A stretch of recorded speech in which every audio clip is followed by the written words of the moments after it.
In many ways, we are living in a golden age of diabetes technology, from smart home control, customizable alerts, and some of the smallest, sleekest, and most accurate continuous glucose monitors and pumps we've ever seen. But back in the early 2000s, that golden age felt light years away. That's when Amy Tendrich, one of the very first diabetes patient bloggers, wrote an open letter to Steve Jobs. In it, she called out how clunky, outdated, and user unfriendly diabetes tech was, and asked for help bringing it closer to the sleek, intuitive design of the iPod Nano. While Steve didn't write back, that letter sparked something big. It launched Amy into the world of diabetes innovation, and eventually led her to create D-Data Exchange, events that bring together leaders from pharma companies, the FDA, advocates, and DIYers to share ideas and accelerate progress in diabetes tech. Welcome to Diabetech. I'm Justin. I have type 1 diabetes, and on here I talk all things diabetes tech, news, and research. Today I am talking to Amy about what it was like being a voice for patients before social media, how the We're Not Waiting movement got started, and how D-Data has grown into one of the most impactful spaces for innovation in our community. And this June at ADA in Chicago, I'll actually be moderating a panel at D-Data on GLP-1s. So we will also get into how these kinds of conversations are shaping the future of diabetes care. Keep in mind that anything you hear on the show or any of my platforms is not medical advice and is for educational purposes only. Always consult with a physician before making changes to your healthcare. Amy, welcome to the show. It's great to have you here. Thanks for having me. Of course. So we recently connected, and I thought it was so interesting how much of an overlap kind of your origins and what led you into all of what you're doing, and then mine and what I'm doing. So this is going to be a cool conversation. I'm hoping to learn whatever you've learned over the years and then be able to use that. So thank you in advance. Thanks for saying so. I agree. I'm surprised that we hadn't crossed paths earlier, but of course you were much more newly diagnosed than me, but we had a similar path in that we have a background in covering technology, right? And then we get this disease that's very tech heavy and can really benefit from innovation. So I guess that if you have to get a chronic illness, it's kind of a interesting one to have, right? Yeah, I think it's for me, it's been so fun to be able to use the skills that I've gained over the years, video production, journalism, reporting, and then be able to do that for something that affects me directly, and then be able to use that expertise and lived experience with everyone else, which is, kind of what you've done. Tell us a little bit about your background in tech journalism and kind of how you entered this whole industry. Well, absolutely. I agree with what you just said. And I'm always saying that, like, that so many of us advocates kind of we bring to the table whatever skills we have and what our, background is. So some people do sports ventures, other people do policy lobbying for the government. I, like you, have a background in covering technology. I'm from a journalistic side and doing research, media research. And I also had a pretty strong background in event organization. So when that came into play, that was a way for me to help connect people in the community, bring people together, and have these forums that hopefully are a catalyst for change. So my background is I have a undergraduate degree in journalism, a graduate degree in communication studies and media. And I was actually working as a technology journalist when I got diagnosed in 2003. It was right after the birth of my third child.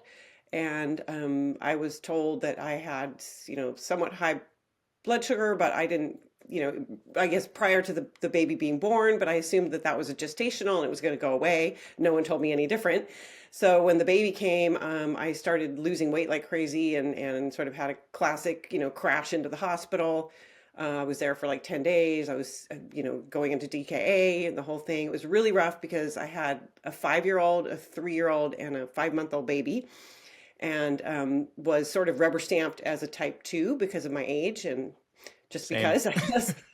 So I, even I knew there was something wrong with that because I looked like I had just been liberated from a concentration camp. I was so like depleted. And so very quickly it turned out that the orals they put me on were doing nothing. And then I was put on insulin, but in this very primitive way with this literally like printed out paper that had some kind of sliding scale.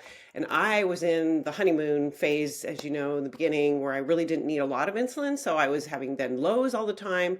And this is what led me to say, I can't live like this. I was having 2 and 3 severe lows a day. I was afraid to get in the car with my children. And I thought, I got the resources. I'm a scrappy journalist. I'm going to figure this out. And I started to research it, just like I would any other topic. And then eventually, like a year and a half after my diagnosis is when blogging sort of came onto the scene. I know that sounds super OG. It's very old school nowadays, but literally that was the birth of blogging. And I just had the idea, my husband and I actually, he encouraged me to start this blog where I would sort of chronicle my own experiences and then also put on my journalist hat and, do some like reporter on the street stuff. And I'm sure, as you know, Justin, like you get so many press releases and sort of official announcements. And at the time, again, it was just the beginning of social media. That's really all there was. So, you've got your Aunt Rose sending you like, oh, breakthrough in diabetes, there's close to a cure. And, look at this device and look at that. And you don't really know what's what and whether anything really is going to have an impact on your life. So I think my original idea was like to help people sort through that and look behind these press releases and say, what is this device? Is it really available? How much does it cost? What would it be like to wear it? Who else is working in this space, and really dig into it. But we also at Diabetes Mind, which was my blog, my personal blog that grew into this established publication, we also covered, we did a lot of technology coverage, but we're also sort of a general, we did feature stories and interviews and fun contests, and just it was like sort of all things diabetes. We called it a diabetes newspaper with a personal twist. But I'm really happy that I focused on the technology side of it, because that's what got me all involved in this innovation initiative and in this world of, getting to meet all these amazing developers. So. Yeah. It's funny. Similar thing happened to me where I was misdiagnosed as type 2, and then I was somehow diagnosed with type 1 thanks to the community on TikTok, which was my platform where I connected with the community. And all the platforms I'm on, I'm almost on this like new generation of blogging. Yes, there are Substacks and people are still writing. In fact, I have a blog, but this new generation of blogging is very video related. What was it like to be in the early days of blogging for the type 1 community? Well, just patient blogging, altogether was this new thing. So one of the ways that Diabetes Mind became so well known is that early on there was a journalist at the Wall Street Journal, Laura Landro, who was diagnosed with cancer, and she decided to sort of chronicle her own experiences in the paper. But then she did this feature story that was on like the front page of the health section or something about patient bloggers. It was like, oh my gosh, these people are like creating their own publications and they're writing all these stories. And she featured me in my blog very prominently in that story. And it just got all, really helped me, this quantum leap in visibility, and all these people who came forward and said, oh, this is really cool. So it was really fun. I have to say, there were about 5 or 6 of us in the beginning. There was I could count them on one hand, the people who were doing diabetes blogs. We all knew each other.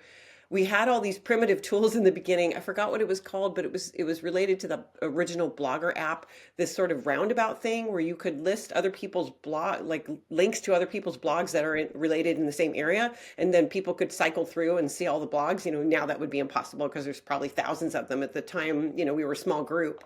So we really felt like we were, on the ground floor of something. And there was all this excitement and all of this warmth, I would say, and camaraderie. Like we all just wanted to help each other. That's one of the unfortunate things about when the social media sphere exploded and grew. It's become a lot more contentious and, also a little bit harder to navigate because there are just so many people doing so many different things. But, in the early days, it really felt like this, really core community. And we were super excited when eventually there were some in-person events and we got to meet each other in real life. How did your blog evolve? And I'm very curious because as mine moves directions, you kind of just follow the current of what people like and what they want. What did you notice from conception to kind of as you grew, the different directions you were moving in? Well, one thing is, I think I'm being honest to say that I was one of the few people who was actually a trained journalist who was doing this. So I was writing these stories and literally covering the developments coming out of the medtech industry. And, thankfully they paid attention and they were respecting what we were doing. And we were kind of like a trade publication. So, people like Kelly Close's group, at Diatribe, Close Concerns and Diatribe, they were always like pointing people to us saying, this is a great source. And this, if you want like a patient perspective on these new technologies, you should look at them. At one point, and this was very early on, I remember we had done a story about, I think it was LifeScan that had done this supposedly PSA, but it was really basically a marketing pitch, and we kind of dinged them on it. And the post that we had done about that, kind of criticizing their marketing, was getting more traffic than their actual website. And that's when the industry started paying attention, and they're like, "Oh my God." It's funny you say that, because today I posted an article about Dexcom's 15-day sensor, and how hidden in the press release all the way at the bottom it says that 26% of these sensors don't last the full 15 days. Ooh, they So I actually wrote a put whole that in article. press release? Yeah. Yeah, well, I think they had to, maybe, you Yeah. know? That's the kind of stuff we would do. We would pull out and say, "Hey guys, Yeah. flagging this. Did you notice this?" There was also early on, I think it was Byetta when that first came out, the drug, the injectable drug, that we had basically posted something and said, there's this new drug, so only certain people are trying it. It might have been Simlin, which is related to Byetta. In any case, we asked people about, their experiences. And then we got hundreds of comments, and it became kind of the de facto like user forum. I mean, it was interesting to see how bloggers then got on these pitch lists for, all the PR agencies, and all of the industry folks were reaching out to us saying, "Do you want to do an interview with our CEO? We have new technology." So it really was like running a daily newspaper at that point. And they were, there was a lot of, I would say, concern. They wanted to make sure they were getting good coverage, but we were, very candid. I mean, that's the fun thing about being a blogger. It's very immediate, and you don't have a lot of controls. There was no, hierarchy to tell me we can't do something. As the community grew, it got more and more well known. I also then personally ended up doing a lot of sort of side project, or like additional projects. Besides being, so it was kind of interesting. I'll say this. I even wrote some stuff for the ADA's magazine early on. And then later, we were doing some posts, and at some point they contacted me and said, like, "Are you a freelance writer for our magazine, or are you being this like independent blogger who's criticizing stuff we're doing?" And I'm like, "Look, those lines are blurring now. I can be both. I mean, I'm just They being blur for me too. They blur for me too, because I take sponsored projects. It's one of the ways I make money. But if one of the companies I work with does something that is newsworthy, I need to report it, just because that's kind of the job I have. And something that you did that really caught my ear when you told me, you wrote a letter to Steve Jobs. This was in 2007. 2008. 2008. Okay. And it was about the state of diabetes. And one line stuck out to me was, you said, "Medical device manufacturers are stuck in a bygone era. They continue to design these products in an engineering driven, physician centered bubble." Tell me a little bit about why at that time it felt important to write to was he the CEO of Apple? Yes. So that was really the post that kind of changed my life and started this whole thing. And in fact, ended up leading to this "we're not waiting" mantra, which is amazing. But what basically happened was, I was already griping, privately to my husband about how poorly designed some of these, or, clunky and hospitalish a lot of our devices were, at the time of my diagnosis. So in 2008, I want to say it was spring of 2008, Apple was doing this big PR push about the 100,000th iPod being sold, and like, "Oh, this is, amazing." And I remember this has actually happened. I was in a dark pub or something with my husband, and was trying to take my blood sugar with an old school finger stick meter, and it was really dark, and I couldn't really see the screen, and I was struggling with the little strips and this and that. And I was like, "These things, this is so ridiculous." I mean, we have this insanely great consumer technology that someone thought to backlight, right? And this stuff, and these insulin pumps and these things that we're wearing on our body. So I think so I wrote this open letter to Steve Jobs, which was basically saying, "Hey, we need the gurus of consumer technology design to get together with these people in med tech and start making this stuff better. It should be keeping pace with consumer technology. We know it's possible. Meanwhile, the industry, the medical industry at the time, still considered their customers to be clinicians. So when they were designing a new insulin pump, for example, they would take it to clinicians and say, is this thing clinically viable? But at that time, there really was no effort, or at least no like organized effort to have people who are going to live with these pumps involved in the innovation and the development. I mean, at most, what they were doing is they would totally design something, and then they would have a focus group, and they would put some people in a room and see what buttons they push and see what are they struggling with.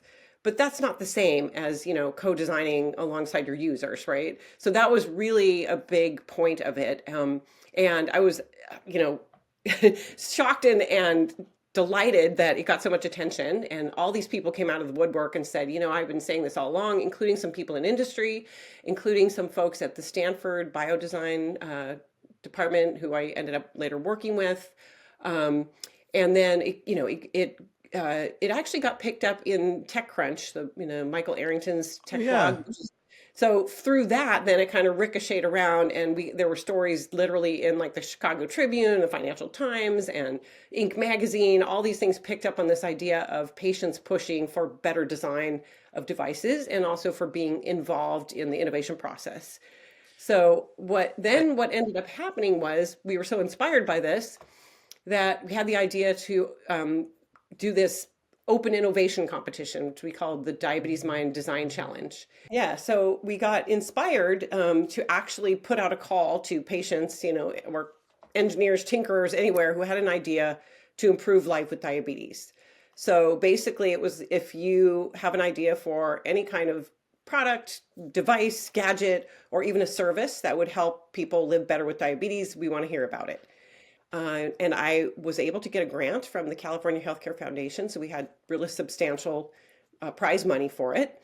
The JDRF, who I was kind of close with the leadership at that time, they were excited about it. They put out a press release, and that, obviously really helped. And then we got all these sort of luminaries in the diabetes space, some clinicians and some researchers and some folks in industry to be the judges, and ran this thing off of the blog. We ended up doing it for 4 years in a row, and it was amazing. So we did a lot of outreach to universities, which was a really cool thing, just to get young people involved. And to me, so many of those concepts have come to market now, like touch screens and all sorts of things, not necessarily in the exact same format that they were submitted to the contest, but many of those ideas are here now. But one of the big wins to me from that was kind of getting this next generation of thinkers involved. So I'll give you an example.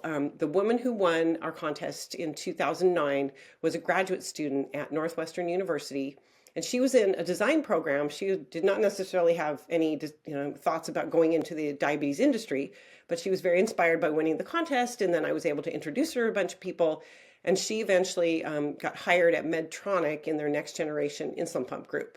So it was like, yeah, that's really cool. We're getting, again, these, younger people who are used to Apple products that don't even need a manual, because you just, it's intuitive, right? As opposed to the stuff that we were still dealing with. Did Steve Jobs respond, or did someone from Apple respond? No one from Apple directly responded, but there were several design firms, including a fairly well-known one in the United States, that came forward and said, you know what, this is really cool. We were looking for a pro bono project. So we want to, how can we help? And so I worked with them in their process of researching what would be sort of a next-gen product. They came up with this thing called the Charmer, which is like the word charmer without the E, just charmer. And it was a design, they made a prototype of this little combination CGM insulin pump, which did not exist yet at the time. And it was, it had a touch screen, and it was a little thing that you put on it looked like a charm. You put it on your keychain, and it had a little touch screen that you could lock. And they literally, they made all this prototype and all these designs of it, and they took it around to these UX design events around the country and kind of showed that off as a really cool idea. So, so that was, I think, a really great way to manifest, like, this is the type of thing that we're looking for. This episode is sponsored by Omnipod. As someone with T1D and with an incredibly active lifestyle, it's important for me not to get tied up, especially with tubes on my insulin pump. I love to go swimming, lift weights, and play kickball with friends. And with Omnipod 5, I never have to worry about tubes getting in the way. Plus, not having to disconnect helps me to stay in range during all of my favorite physical activities. That includes sexy time too. See if you're eligible for a 30-day trial by visiting omnipod.com/diabetic. On there, you'll see full safety and risk information and trial terms. That's omnipod.com/diabetic. You were just about to say before, this innovation challenge kind of morphed into this next generation step in events that you were hosting, right? So that was digital. Then you kind of moved into more in person. Correct. So it was 2011, and the rise of social media was the big thing happening, right? We're all being able to meet people from all over the country, super exciting. But we also, again, I was living in the Bay Area, working with Stanford, and we said, well, there are a lot of people here locally who are very involved in innovation and development. Maybe it would be a cool idea to have an in-person event, as many people as we could get, from at least from around California and maybe further, to come together and have this sort of leadership, this very candid, though, kind of gathering, where I said, listen, I've got a network now through my reporting of, a ton of people in the industry, a lot of entrepreneurs, startups, and then also this growing community of advocates who had really big followings, people who were just doing really interesting stuff, plus the national advocacy organizations, ADA, JDRF, Beyond Type 1 wasn't even around yet, but they came later. So I just knew all these people, and I said, if we could get them together in a room and have, this kind of next generation, different kind of gathering where they can really, cross-pollinate ideas and talk about, what are the current challenges and what works for everyone. So the first, we called it the Diabetes Mind Innovation Summit.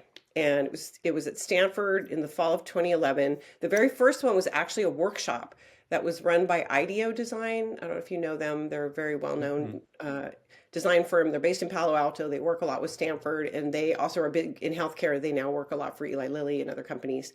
But they basically ran this kind of ideation workshop. So we had patient leaders sitting next to people from FDA, sitting next to people who were head of global distribution from a big pharma or med tech company, all these different, and in those days we actually used to create table, seating arrangements so that each table had a good mix. So it wasn't just all the patients sat together, right? We wanted people to cross-pollinate. Yeah, that's great.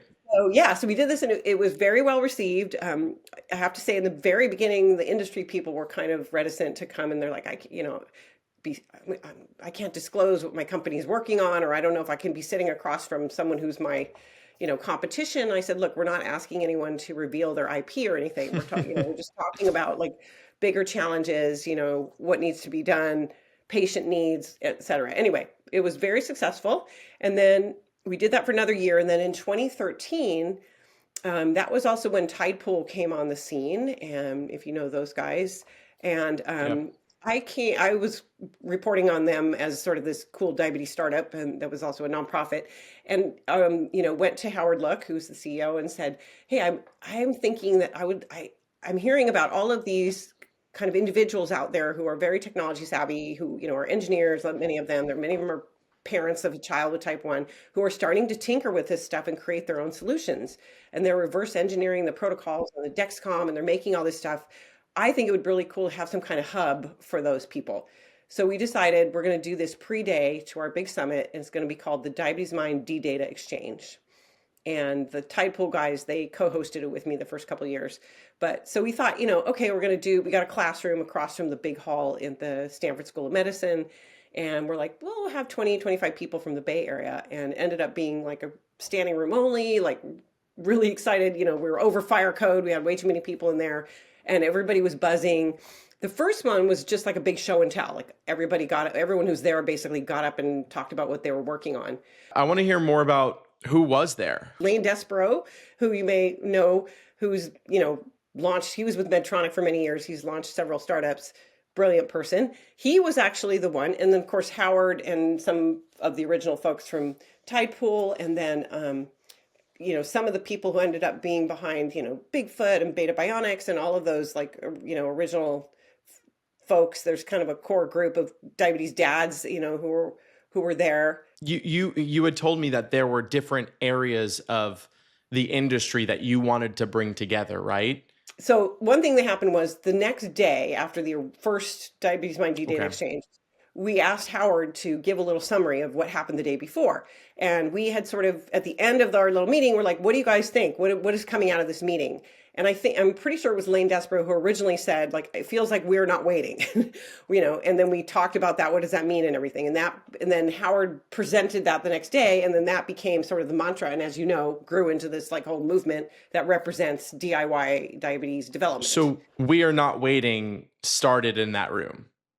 Yes, well, the same. this moniker of the moniker, the hashtag, this sort of name for this movement definitely came out of it. Yeah, absolutely. Wow. I mean, so that's why D-Data still has this. Our core is bringing together the patient entrepreneurs, patient innovators with the powers that be. So basically what happened is we said, okay, this is amazing bringing these people together, but we need to combine this with our other summit, because the whole idea is to bring these patient leaders and patient developers together with all the other groups that I talked about, right? Researchers, clinicians, decision makers in, large advocacy organizations, diabetes educators, all of that group, regulators. We needed to bring them all together. So, and also we said, okay, technology changes so fast. We're not going to wait a whole year to do another meeting. So ever since then, we started hosting the D-Data Exchange twice a year. So June, we did it wherever ADA is having their big scientific sessions for obvious reasons. Everybody's in town. So you do it like a half day on the Friday, kind of before ADA kicks off. Now, over the years, Friday is also a busy day for people, but I've never had problems with people attending D-Data. They want to be there, and then they go on and do ADA for the rest of the weekend. Yeah, I went to the one at the ADA last year, and it was so inspiring to be in a room full of people from all these areas of the industry, many of faces that I know, people who have come on the show. And then just all the presentations, hearing what people are working on, and even hearing from a representative from the FDA talking about what it looks like from that end, which is not something we always get to hear.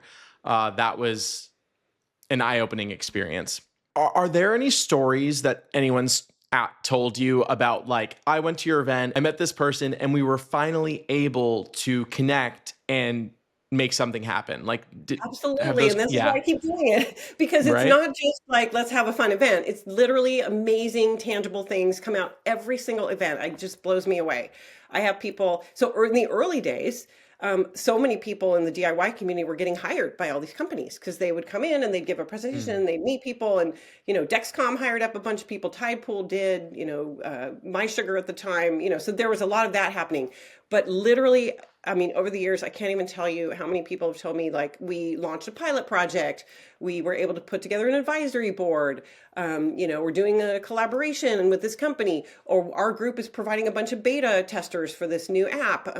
What feels so important to me about this event, and we've touched on it, but it's like the We Are Not Waiting community has pushed forward so many features and abilities way ahead of their time, at least on the FDA level, and being able to put people that are innovating that quickly without guardrails in a room with the people who understand the guardrails and are constantly navigating them and want to push forward but can't, putting those people together and potentially having a conversation about how they can work together feels just so important. Can you speak to that?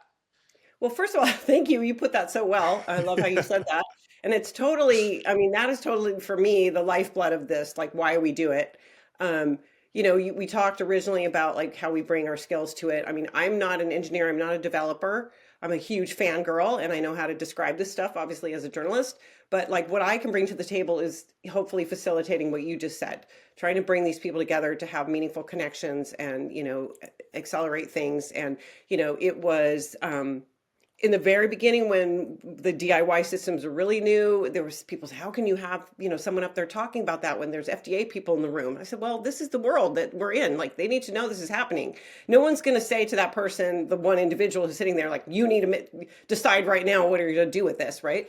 But then eventually, you may remember during the reign of Courtney Elias and Stacy Beck that they were super open and had a couple of like FDA sessions with the patient community, and were really, I think, really interactive with the community. They came to my event I several don't know times. I don't know who those people are. Tell They were us. people who were kind of heading up the diabetes device reviews some years ago, like right around the time when the AID systems were coming to market, like the first ones were coming to market, which was originally artificial pancreas.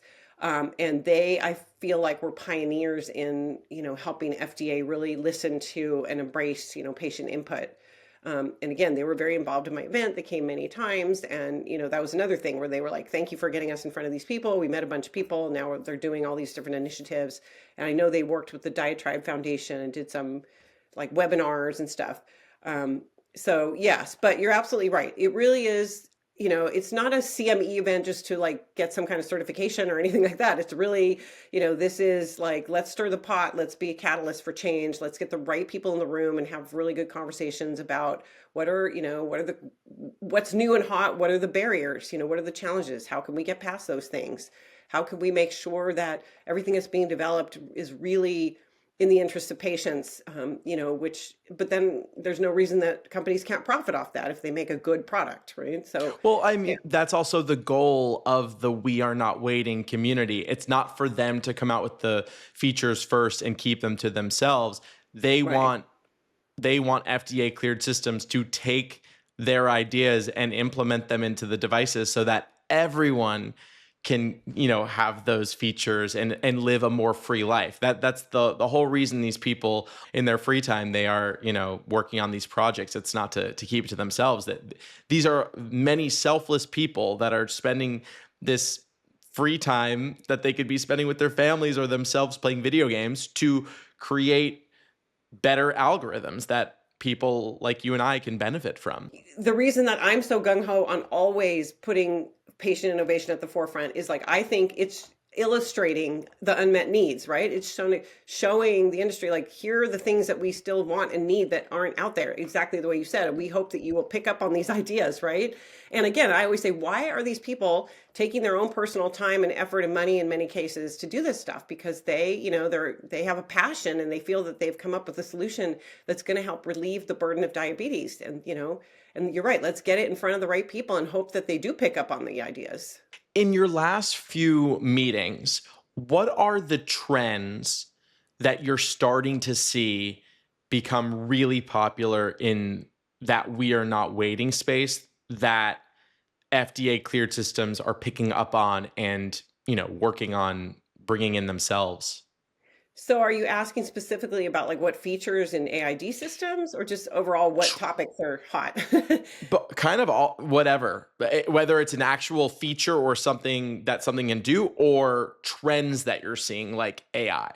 AI. I was going to say AI. It's going to be AI, right? So we did a whole, I mean, obviously AI is changing the world and it has an impact on everything from, a nutrition app to, gosh, we have things like a safety. One of the demos we're going to have at the upcoming event is a safety device for people with type 1 when they're driving, which is AI driven. AI's ability to dig into data and actually, get insights from that. The way that AI is helping clinics to identify the patients who are most in need and, kind of contact them at the right time with the right information. I mean, it crosses everything. So, we did a whole big section on it, and it's just obviously something that's now running as a thread through everything that we discuss.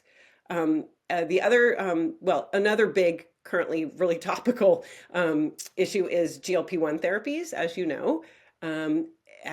It's one of the few things that has become so huge outside of diabetes, while it also has a huge impact within diabetes. And really is just like sweeping the nation and the world right now. And in the world of type 1s, there's a struggle going on to how do we get this covered, because these are really the people whose lives could be so, transformed, and not just because they're going to lose weight, right? So, obviously that's a really big topic. And then we talked about in some of our last couple events, this sort of adjacent therapy. So if you could you use, the inhaled insulin alongside an AID system, or could you use a pump alongside, a GLP-1, what happens when you combine these therapies, and, what does that look like? And then of course one sort of background ticker tape that's always running through everything we discuss is access, right? So we are aware that, these are cutting edge innovation events, and that we've got like some of the probably country's top people, minds and people with resources who are creating stuff. And the question always comes, how are we going to get this out to the most people who could benefit from it? What about cost? Is this going to become like a concierge thing where it's only available to the most elite people? How can we avoid that, right? So that's a topic that never goes away, right? Yeah, and then we've been closely monitoring the development of obviously sensors and AID systems over the years. And I'll say I think it was 2019, we had sort of the very first ever closed loop system showcase, where we had 6 of the companies that were creating these what we now call AID systems. Some of them were still, they were still pretty early, I would say. But for every single company or organization that was building one, we had them talk about what they're doing, and then we had patients come in and talk about what it was like to actually use the system. And some of those patients were in trials at the time. So, that's the kind of stuff where we're like, what is cutting edge? We want to hear about it, and we want to make sure that we tap into the lived experience of people with diabetes.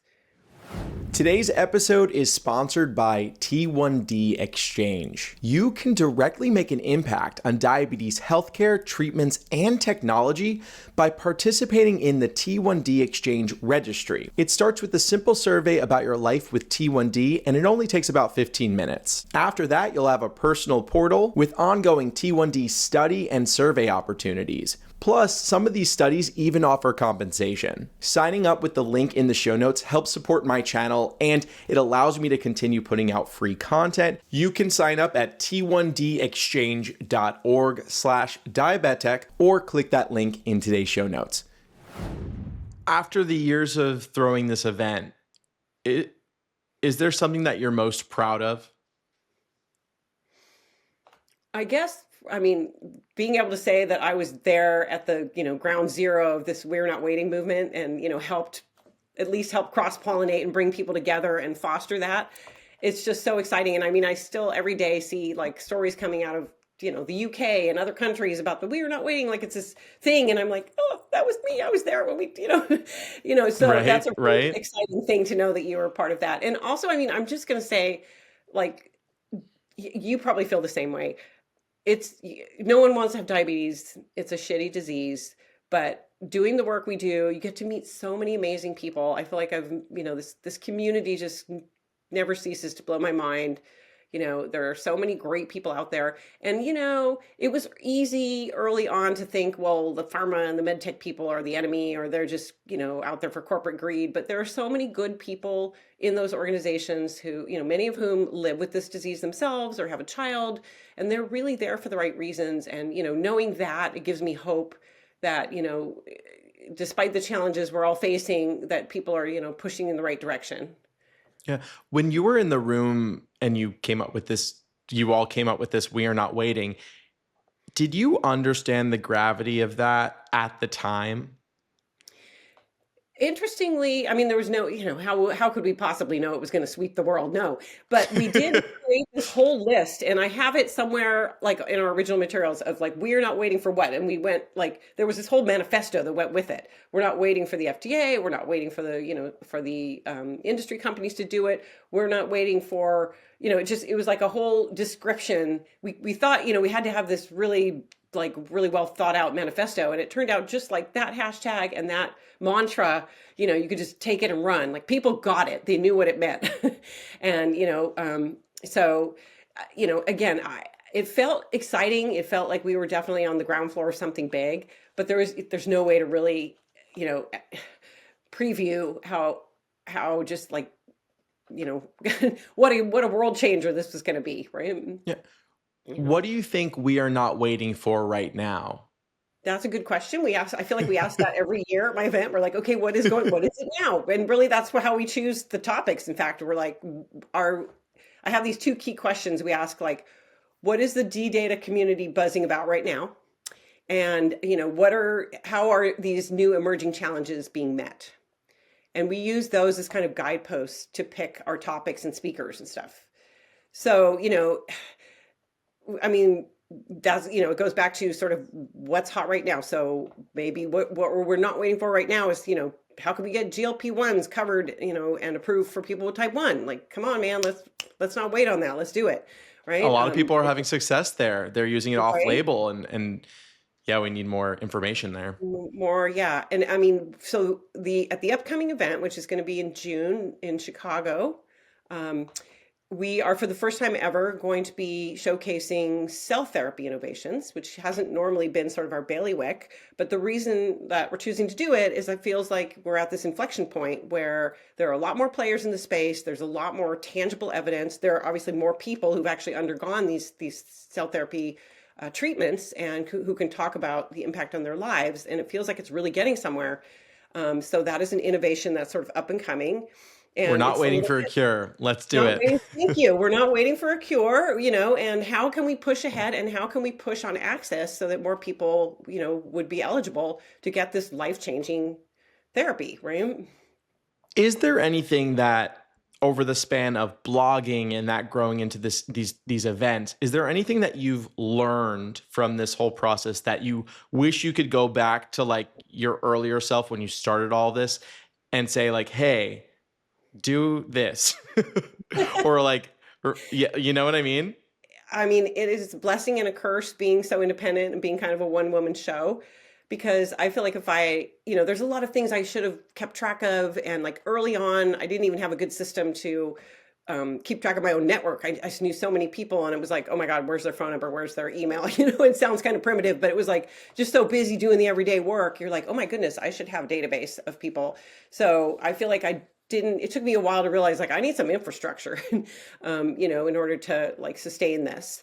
So it would have been nice to be able to hire an assistant, I guess. But yeah, I think, keeping records of stuff and also like some of the best stuff we did online. Over the years, the blog was acquired not once, but twice. And, the internet's fickle and time goes by. And then some of our best coverage, sort of disappeared from public view. So we've just recently gone back and doing this archive project and trying to kind of reclaim those articles from back in the day. Do you have any advice for me? Like how I could potentially better use the platforms I have, whether it be my podcast, my YouTube channel, my social pages, my blog, which I launched maybe like 6 months ago, and I love blogging. It's so much fun. It is fun. And then my newsletter is fun too. It's a lot of work. It's all a lot of work. So, I mean, not to sound, what's the word, like the old granny giving you advice or anything, but one thing I would definitely say is like, do your homework. Try to find out what, Howard Look used to say every time he would come and talk about Tide Pool and everything they've done. He's like, we're standing on the shoulders of giants. There was this, this core group I happen to be part of that laid the groundwork for all this stuff. There's a lot of people out there doing stuff. And I mean, I think it's great, because that's what I did too. I came in and I said, I'm going to interview all these people. Like, oh my God, there's someone who wrote this book, or someone who has this really cool website. Like, I'm going to highlight their work. But there are so many people, especially like young people with like an idea for a startup or for some app, who will come to me and say, oh, I want to show you my pitch, my really cool thing. And I look at it and I say, well, do you know there's already 3 other apps that do this? Or how is this better than what so-and-so is doing? And they're like, what? I'm like, did you do your homework? Like that, like who's, in their case, it's who's the competition, but like finding out what else is out there and what's been done, I think is really important so that you have some like institutional knowledge to stand on. And then other than that, I mean, I think, you're doing it just right in the sense that like, people love the personal kind of product review, whatever, unboxing, or let me look at this thing, with the visuals. That's amazing. And if you can get someone from the company to come on and talk about it, like, why'd you guys build it like this? What about this feature? Have you thought about that? I think, that's magic. So I would definitely say, like, just keep connecting with as many people as possible. And, whenever you hear about someone doing something cool, like, see if you can get them on your show. Well, and Yeah. that's been my favorite thing about having this show, is especially to the point where it's grown, people want to come on, especially when I approach them. I mean, they approach me too, but if I think something's cool or I have questions about something, I want people to come on. And I'm just, because you're the founder or CEO of the company that makes the device, doesn't mean I'm going to ask you a silly question like, I don't love that you put your logo right on the middle of it. I'm just going to tell you exactly how it is, or ask the questions. There's a difference between being like purposely contentious and, trying to stir up the pot, and then just being like constructively, curious and, critical to be, so for example, the Eversense, when it first came out, it was like, oh, it's so cool. It's inserted. And I'm like, yeah, but you got to wear this thing on the outside to make it work. And it's black. It's a black blob. I don't want a black blob. I mean, I wore it, and I wore it when it was only 3 months. So I got the scars to show from both shoulders. Do you regret getting it with for the scars, or no, For you're the glad that you scars. did it? For the scars, I Okay. do. And in Okay. my case, that was before I don't know who they're using now, but they were having the endocrinologist do the procedure. And those people, they're not, really trained to be inserting things in your skin. So I had one incident where they were fishing around and couldn't get it out. So they just Oh went ahead my and put a new one on goodness. the other side. And then I had this thing here, and I had to wait until somebody more skilled could get in there and pull it out. And so, yeah, I've got scars, whatever. I mean, I'm old now, so it's okay. But it was like, I don't know if that was worth it. Keep being critical, but not, but do it. And this is what I say at my events too. Like, I want us to have those candid conversations. I want people to get up and ask the pointed questions. But we have had a few things that got heated, and some, like, early on, there was a couple of the patient advocates who started like throwing the F bombs and stuff. And I'm like, no, we're not here to put anyone under the firing squad. Like, it's okay to say, I don't understand why you guys did this, or, this really isn't in the interest of patients, but you need to be polite and be constructive about it, because we're trying to make things better. We're not just trying to like take pot shots at each other. When we last spoke, you mentioned that this year you're feeling like the shifting going on in Absolutely. politics, which then creates a shift, which is creating a shift in the medical industry, or FDA, all of that, and then therefore affecting us. Just from your point of view, what are you feeling from this whole shift right now? What is your experience, especially with these I mean, the events? main impact, probably for me and many other people, is financial. The companies are being very understandably very tight on budgets. That affects the sponsorship money that we rely on, and it also affects people being willing to come and to pay. I feel like in previous years, certainly pre-COVID, employees had some budget to attend a certain number of conferences a year. They were able to get their travel covered. They, paying the entrance fee to a professional conference was kind of expected. And now, more and more, everybody's asking like for a discount code, and like is concerned about whether they can come. And like I said, the federal agencies are not sending people out to do talks anymore, or at least not at the moment. I mean, everybody's running a little bit scared there. So, I think we're all feeling that it's so much uncertainty right now, which is why we're going to have our opening session in June, talking about the shifts in health policy and how that's impacting our community. But obviously the diabetes world is only one small sliver of the people being affected by this. But Yeah, it's, and I don't think the powers that be at the top are thinking about people like us that are truly affected by these changes, and potentially even the slowing down of innovation that this will cause.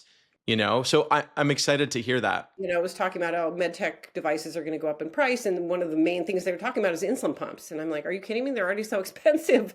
Like, that's really Well, scary and sad. yeah, and I mean, the way it will look is the price of the pump will go up. That's charged to the insurance company, and then company will raise premiums for everyone. So it does affect everyone. It does affect everyone. The insurance companies are already so tight with their coverage, and I don't think that's going to be going in any kind of beneficial direction for patients.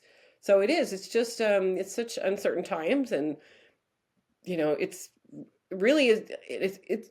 I feel like it's mostly financial, although the current administration is also seems to be sort of anti-research and anti-progress, and they're like pulling the plug from so many of these important, research projects. That's another whole issue that's scary, and that doesn't seem to be wholly financial. I think it's also just a sort of anti-intellectual, kind of trying to punish the people who came before, who they thought were being too loose, I think, with the support and the money for science.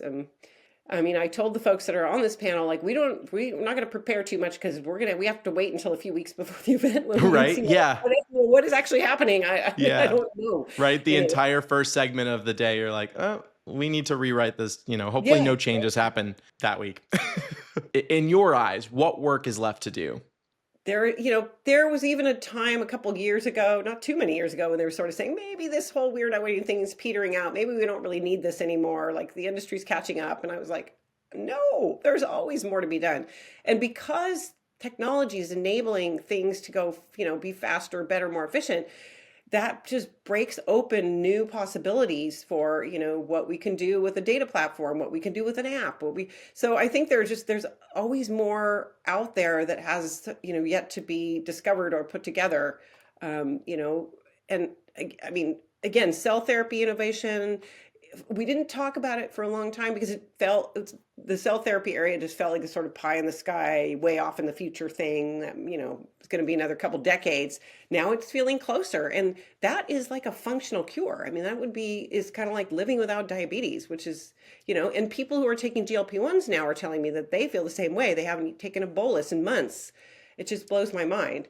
Yeah, I think a lot more research there with using AID with GLP-1s could be big, especially some of the DIY apps. I know a lot of people are using GLP-1s and they're not bolusing on those apps. I mean, it just, again, it's kind of mind-blowing when I think like where we started was the idea that you could even like see your blood sugar in real time was like mind-blowing. And now we're talking about stuff where you're going to be able to live almost like you don't have diabetes, like, all that math and all that bolus frustration and worried about insulin on board, like all of those things are getting close to being solved. So, I think we're on the verge of some really exciting, true breakthroughs after all these years of hearing about the breakthroughs. It's like, this one's a breakthrough in the sense that it, as we say, everything that you create in this space should relieve patients of the burden, not give them more stuff to do. Well, Amy, thank you so much for coming on the show. I will be at the D-Data event in June at ADA. I'll also be moderating the GLP-1 moment. And then also, why don't we I know it's an invite only, but you were telling me that people can inquire. So I can throw something in the show notes so people can inquire in whatever manner. And we say, if you're involved in diabetes innovation, you have a role in this, and you would like to come, ping info@diabetesmind.com to request an invitation. And the idea is that they should say at least a few words, like give us a link or some kind of description of what your role is.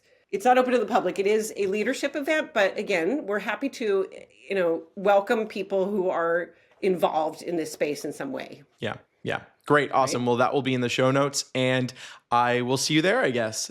Yes. Sounds great.